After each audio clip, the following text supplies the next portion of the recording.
Well, above average snow and rain the last few seasons is one reason for the increasing water levels on the Great Lakes. Storm Team 5 meteorologist Chad Raithlisberger looks at the reasons and the hazards that come with higher water levels.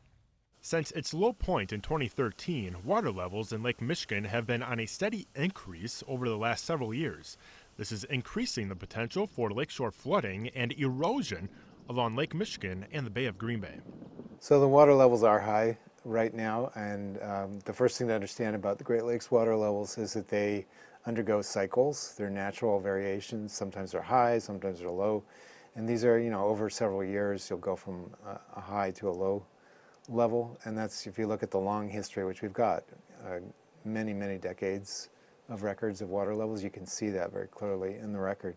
There are several factors that play a role in the water levels, such as precipitation over and around the lake, as well as evaporation.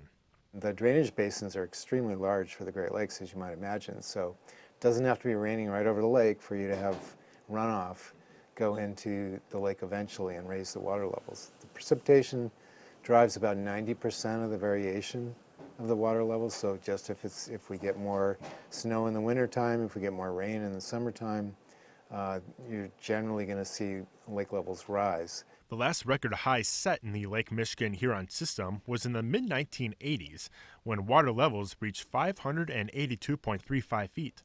That was close to 3.5 feet above the long-term average. You can talk about conditions in which the levels above the long-term average can be several feet above that average, and the impact of that is that you have a lot of shoreline erosion. Here in the Milwaukee area, we have a lot of places that are sort of on the bluffs over the shore, and you get a lot of erosion in those bluffs, and people who have houses and other things close to that are very concerned, obviously, because of that erosion. So that's one of the big impacts. The water levels in the Lake Michigan Huron system are expected to be near 581 feet for the month of May.